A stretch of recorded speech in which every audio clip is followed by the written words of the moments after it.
buenos días a todos. Yo soy la doctora Teribet Villanueva Ramos, dermatóloga y dermatoncóloga. Quiero agradecer a la Fundación Piel con Vida por la invitación una vez más a participar en este cuarto congreso con el tema melanoma maligno, uno de los cánceres de piel con mayor crecimiento en los últimos años. Entonces, para hablar del melanoma, primeramente tenemos que saber de dónde viene. Entonces, ¿de dónde proviene el melanoma? Es de esta célula que vemos aquí, se llaman melanocitos. Los melanocitos son células derivadas de la cresta neural, están en varias partes de nuestro cuerpo. La que nos interesa en este momento es la epidermis, que es la capa más externa de nuestra piel, como vemos aquí, particularmente en la capa basal. Si hacemos un acercamiento a la epidermis, esta es la capa basal, y ahí están los melanocitos intercalados con las células más abundantes de la piel, que se llaman queratinocitos. Pero también los melanocitos están en los folículos pilosos, en las mucosas, en las meninges y en las coroides de los ojos. Son unas células dendríticas que tienen estas prolongaciones, parecen estrellas por las cuales viajan los melanosomas, como vamos a ver en este video, que me parece muy importante para entender la función del pigmento en nuestra piel. La piel cubre todo nuestro cuerpo, pero su color varía de persona a persona. Para entender por qué, necesitamos mirar en el interior de sus capas. Las células de la piel y sus aliados, el pelo, el sudor y las glándulas sebáceas, forman una primera línea de defensa contra el ambiente circundante. Cada una de las 3 capas principales de la piel es una comunidad distinta de células con diferentes funciones. Para entender qué le da su color a la piel, debemos centrarnos en la capa más externa, la epidermis, y en 2 tipos celulares importantes, queratinocitos y melanocitos. Los queratinocitos son las células que conforman la superficie de la piel y son la primera línea que recibe los estímulos del ambiente. En la capa más profunda de la epidermis, justo en la base de la capa, encontramos a los melanocitos. Estas células, con forma de estrella, producen el importante pigmento llamado melanina. Hagamos un acercamiento al interior de un melanocito para ver cómo funciona. La melanina se produce por todo el melanocito dentro de compartimientos parecidos a esferas. Estos son los melanosomas. Las reacciones químicas dentro de los melanosomas convierten el aminoácido tirosina en melanina.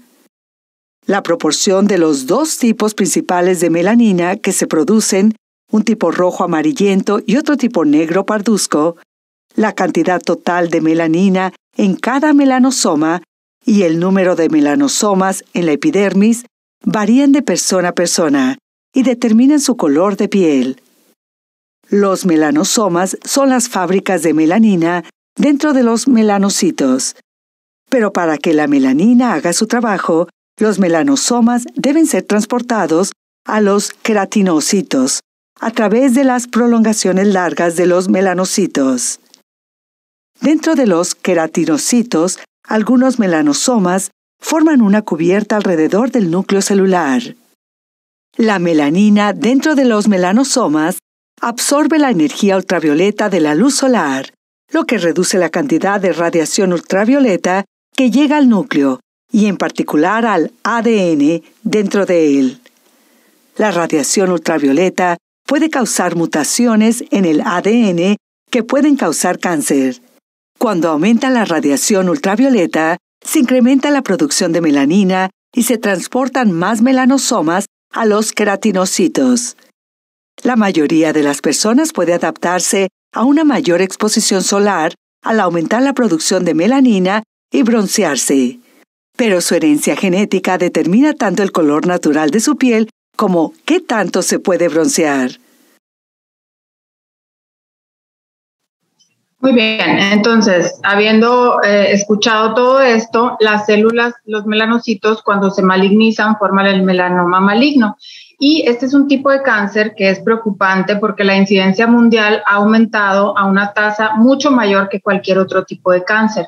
En el 2012 había 232,000 nuevos casos con 55,000 muertes.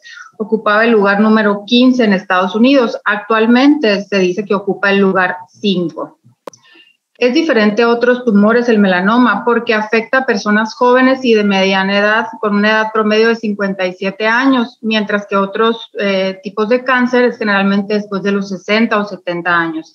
El pico de incidencia está entre los 25 y los 50 años. Las mujeres se afectan más jóvenes y los hombres de los 55 años en adelante. Para presentar melanoma maligno hay factores de riesgo modificables y no modificables. Con los que más podemos trabajar, obviamente, es con los modificables, y el más importante es la exposición a la radiación ultravioleta. La radiación ultravioleta puede ser UVA, UVB o UVC. La UVC afortunadamente la detiene la capa de ozono, pero la UVB llega directamente a la epidermis, llega hasta la epidermis. Y como ya les mencioné que aquí es donde se encuentran los melanocitos, esta es la que está más relacionada al desarrollo del melanoma.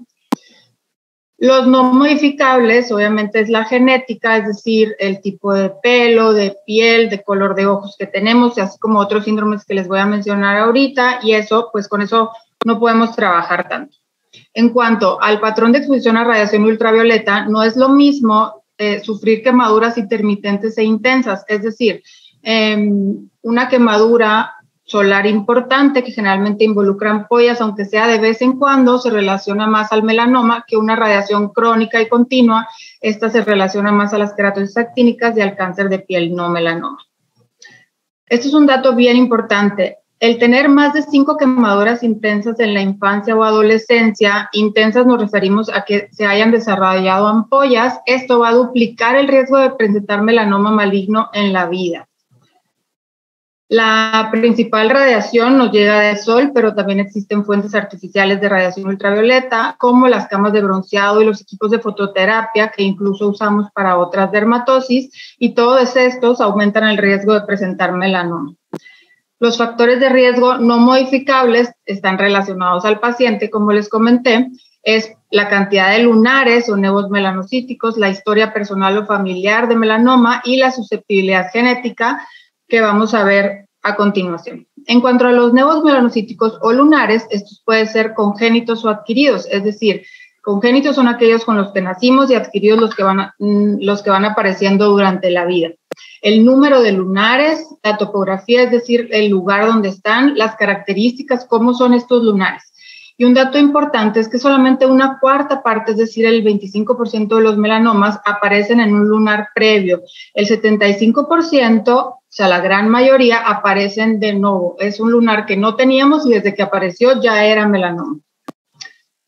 En cuanto a la historia personal o familiar, hay antecedente de melanoma en las familias de 7 a 15% de los pacientes. Y hay todos estos síndromes que no son tan frecuentes, pero igualmente se describen, como el melanoma múltiple atípico familiar, el geroderma pigmentoso, donde hay una deficiencia de la reparación del ADN, el retinoblastoma familiar, el síndrome de Lynch 2 y el síndrome de Lee-Fraumeni.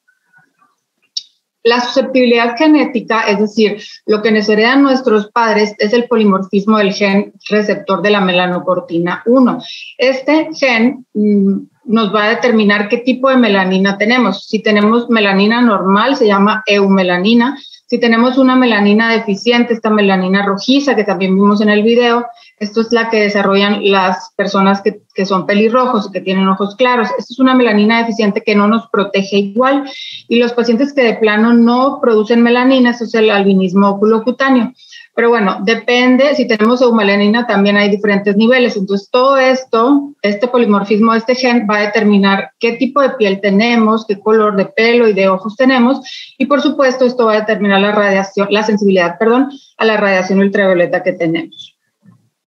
Este es algo que se ha desarrollado mucho en el estudio del melanoma, la presencia, el reconocimiento de estos oncogenes que han visto que son diferentes, depende del tipo de exposición solar que tengan. Por ejemplo, en pacientes que tienen fotoexposición intermitente, se ven melanomas más frecuentemente en tronco y extremidades proximales con una carga mutacional baja, son pacientes menores de 55 años y generalmente se encuentra este gen BRAF positivo.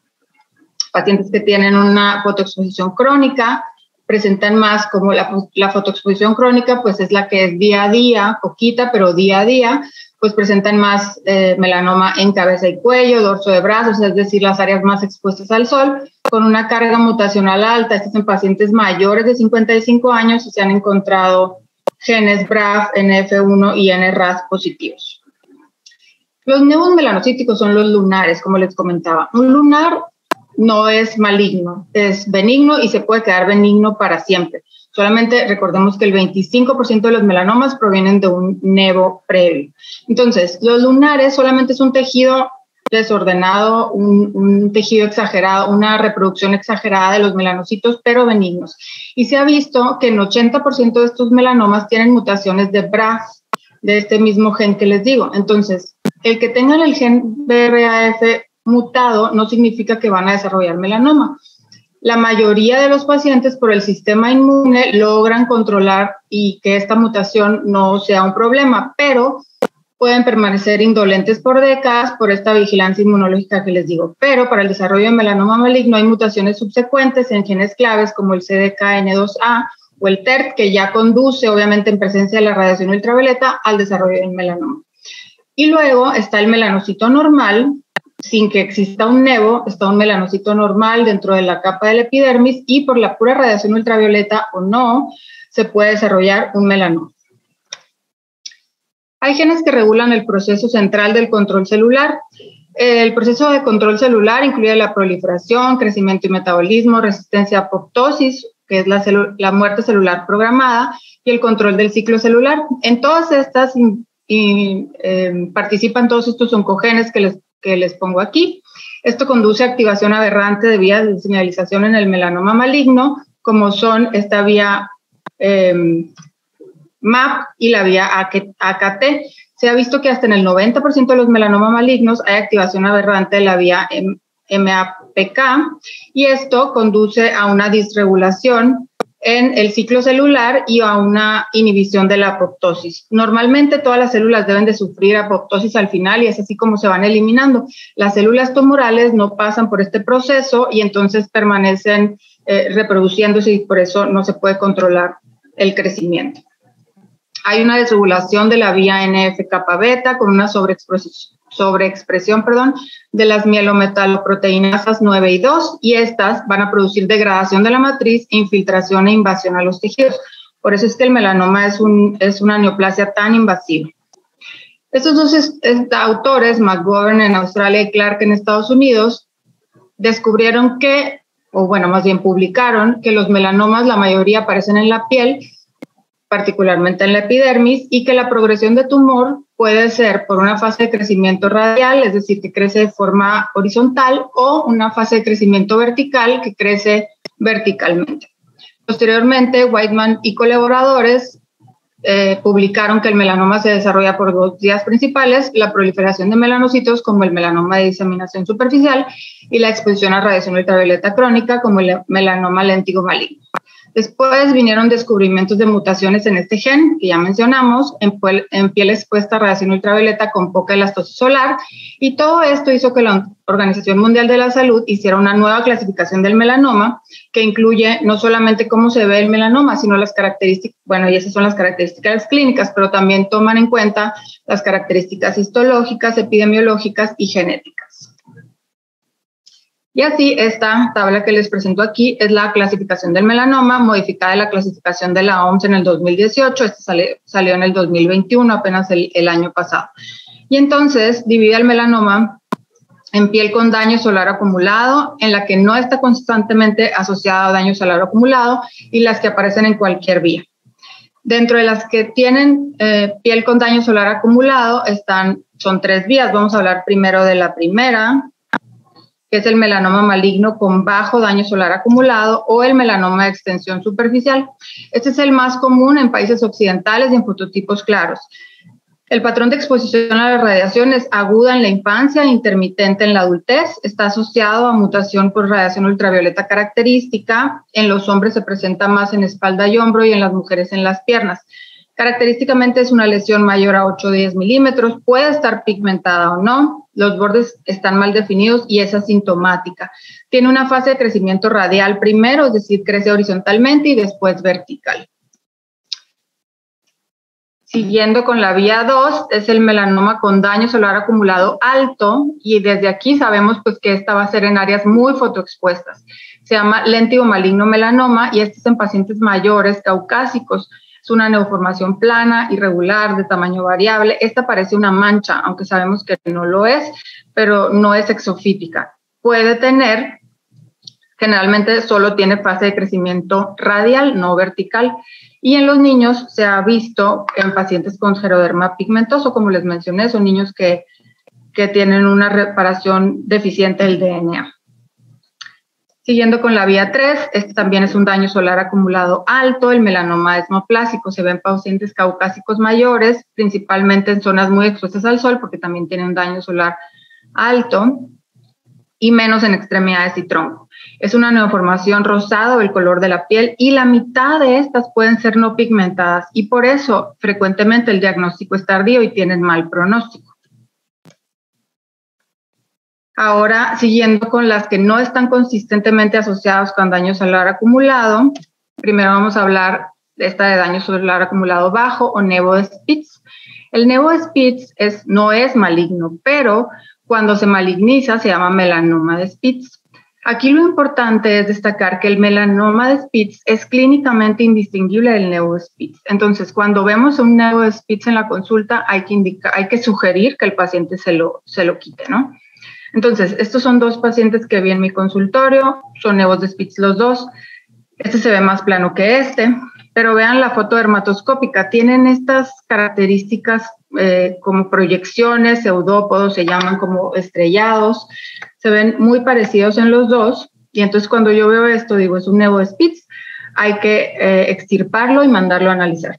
Y afortunadamente los dos fueron nevos de Spitz, no melanomas de Spitz, pero clínicamente yo no puedo saber cuándo es uno y cuándo es el otro. Entonces siempre que vemos un lunar así, hay que quitarlo.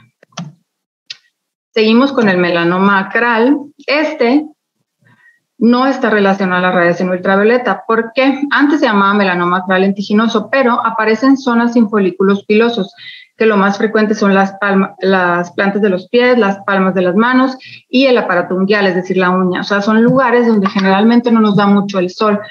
Entonces, por eso no está relacionado con la radiación ultravioleta, pero tiene una alta incidencia en afroamericanos, hispanos y asiáticos. Se dice que en nuestra raza, aunque no hay mucha estadística, este es el más frecuente. Se ve en pacientes mayores con media de 63 años. La etiología es incierta, por lo mismo que les digo que no está relacionada a la radiación ultravioleta, pero hay teorías de trauma repetitivo y lesiones. El 20% son debajo de las uñas, se ve como una lesión grande, asimétrica, pigmentada o no, y es frecuente la ulceración. Crecen lentamente antes de presentar la fase de crecimiento vertical. El melanoma de las mucosas tampoco está relacionado a la radiación ultravioleta. Las mucosas son las que están, ya no es piel, ¿no? Es lo que está por dentro del labio, por ejemplo. Hay mucosa en cabeza y cuello, anorrectal, vulvovaginal. Estas son las más frecuentemente afectadas. Constituyen el 1.3% de todos los melanomas y generalmente son muy agresivos. En el nevo congénito, los nevos congénitos son los nevos con los que nacemos. Y este es un tema que les preocupa mucho a los padres generalmente cuando tienen un niño que tiene un lunar de nacimiento. Los nevos congénitos están presentes al nacimiento en 1% de los nacidos y se clasifican en gigantes, intermedios y pequeños. Gigantes cuando involucran a todo un segmento corporal, como es el caso de este bebé. El riesgo de desarrollar melanoma es mayor en los gigantes, es del 2 al 5% y es mayor durante los primeros 5 años de la vida. Después, el pequeño es menor a 2.5 centímetros y los intermedios son los que están entre uno y otro. El riesgo de presentar melanoma en un paciente con nevo congénito va del 2.8 al 8.5%, y cuando vemos cualquier dato que sugiera malignidad hay que aplicar la regla del ABCDE, ¿no? Donde es asimetría, bordes, color, diámetro mayor a 6 milímetros y evolución muy rápida. Esta es una paciente muy joven que desafortunadamente falleció el año pasado, tenía este nevo congénito y aproximadamente a sus 16 años de vida se malignizó. Como podemos ver, esta es su foto dermatoscópica, aquí sigue habiendo pigmento, pero ya era un nevo congénito, pero con fase de crecimiento vertical, ya era un melanoma nodular. El melanoma en nevo azul, el nevo azul es un nevo benigno, es un nevo, es un tumor benigno, pero en el nevo normal el pigmento está en la capa basal, como vemos aquí, y en el nevo azul está más profundo, por eso se ve así como con este velo azulado. Cuando se desarrolla un melanoma, pues se llama melanoma en el nevo azul, es muy común, no es tan común, se desarrolla en la quinta década, en fototipos claros, principalmente en hombres más que en mujeres, en cabeza y cuello, y cuando se presentan son metastásicos en más de la mitad de los casos. En la uvea, como les mencioné, en el ojo también hay melanocitos y existe la posibilidad de que desarrollen melanoma, pero este es tema del oftalmólogo. Y finalmente, los que aparecen en cualquier vía, principalmente está el melanoma nodular. Este es un diagnóstico de exclusión, es decir, pueden empezar como cualquier otro. Por ejemplo, ella tenía un nevo congénito y este era un melanoma acral, pero después empezaron a tener crecimiento vertical y se vuelven un melanoma nodular. Son más frecuentes en cabeza y cuello, espalda en hombres y piernas en mujeres, aunque pues no siempre es así. Y para terminar, el melanoma nevoide es un melanoma que parece un nevo, y Maki hace una muy buena descripción de este. Es un melanoma que diagnosticaste como nevo y quisieras no haberlo hecho porque generalmente tienen muy mal pronóstico. Los factores pronósticos se dividen en factores clínicos y factores histopatológicos. Dentro de los factores clínicos, a mayor edad es peor pronóstico, los hombres en general tienen peor pronóstico, el tener un melanoma en la espalda, brazo proximal, cuello, piel cabelluda y zonas sacrales generalmente también es de peor pronóstico porque son lugares que no tenemos a la vista siempre y entonces a veces nos tardamos más en detectarlos. El tener muchos nevos atípicos, historia familiar o personal de melanoma, enfermedades o tratamientos que bajen nuestras defensas y el tener fenotipo claro, todo esto es de peor pronóstico. Dentro de los factores histopatológicos, el más importante es la clasificación de Breslow. Breslow clasificó al melanoma de acuerdo a cuánto mide de la porción más alta a la más baja, ¿no? Y el patólogo nos dice una medida en milímetros y de acuerdo a estas medidas la sobrevida es el factor pronóstico más importante. Pero no es el único, también el que sea ulcerado tiene peor pronóstico, que tenga lesiones microsatélites, metástasis a ganglios linfáticos regionales o extraganglional, metástasis locorregionales no ganglionares y finalmente metástasis a distancia. Los factores para el estadio son el índice mitótico del tumor, es decir, cuántas mitosis hay por milímetro cuadrado, eso también nos lo va a decir el patólogo y obviamente a mayor número de mitosis pues es peor el pronóstico. El nivel de Clark es un poco como el Breslow, pero no nos dice milímetros, nos dice qué nivel, cuántos niveles anatómicos están infiltrados, es decir, epidermis, dermis superficial, media y profunda o tejido celular subcutáneo, pero no es tan específico como el Breslow porque no es lo mismo el grosor de la piel de la cara que de la planta del pie, por ejemplo, ¿no? Entonces, por eso ya está casi en desuso y se prefiere el Breslow. Los linfocitos que infiltran el tumor, la invasión linfovascular, el neurotropismo, que es decir, si están invadiendo los nervios, la carga tumoral en el ganglio centinela y los márgenes. La mayoría de los pacientes se diagnostican en etapas tempranas y entonces el tratamiento de elección es la cirugía. Algunos pacientes pueden tener recidivas con enfermedad diseminada, pero el 10% de los casos se diagnostican en estadio avanzado y no se pueden resecar o incluso ya pueden tener metástasis. Como les dije un poquito del Breslow, cuando el grosor es menos a 1 milímetro, tienen una supervivencia de 5 años muy buena, mayor a 1 milímetro baja un poco, pero cuando ya hay diseminación a ganglios linfáticos o incluso metástasis, pues sí baja mucho la supervivencia. El tratamiento para enfermedad avanzada, ¿qué significa enfermedad avanzada? Que ya tengan metástasis regional o a distancia. Se aprobaron estos agentes terapéuticos que inhiben las quinasas RAF y MEK, que como ya mencionamos previamente, pues están muy involucrados en la supervivencia del melanoma. Y estos agentes, bemurafenib, dabrafenib, obimetinib y trametinib, están autorizados para el tratamiento del melanoma y con estos agentes y estos otros que les presento aquí, los inhibidores de checkpoint, se ha mejorado muchísimo la supervivencia de los pacientes con enfermedad avanzada. Estos son anti-CTLA4 y anti-PD1, son anticuerpos monoclonales, nivolumab, pembrolizumab y ipilimumab, y actúan de esta forma, no permiten permiten que se destruyan las células tumorales. Por todo esto, la inmunoterapia es actualmente la clave de la terapia sistémica para melanoma maligno. La quimioterapia incluso se considera de segunda línea. Se deben de incluir las características del paciente, así como los parámetros bioquímicos como DHL, deshidrogenasa láctica, perfil de toxicidad esperado, comorbilidades y preferencias del paciente. Y finalmente, a pesar de los rápidos avances en el análisis molecular de los tumores, el estándar de oro para el melanoma continúa siendo la histopatología. Entonces, cuando nos encontramos una lesión pigmentada que la vemos sospechosa, hay que quitarla. Como dermatólogos, este es nuestro deber, es quitarla, obviamente siguiendo los ganglios linfáticos para que posteriormente se pueda realizar un ganglio centinela, o si no queremos quitarla, pues referirla con alguien que sí lo haga, pero a la brevedad posible. Porque el diagnóstico definitivo nos los va a decir el patólogo y lo más importante es que nos refiera el nivel de Breslow. Y en ocasiones, además del nivel de Breslow, es importante el apoyo de la inmunohistoquímica para ver todos estos marcadores. Es un cáncer muy agresivo, pero tenemos la grandísima ventaja que está a la vista la mayoría de las veces. Entonces hay que detectar muy bien todos los lunares que tenemos, o si no tenemos lunares, pues hay que saber que no los tenemos para que en el momento que aparezca algo podamos saber que eso no estaba ahí o no era así. Muchas gracias por su atención.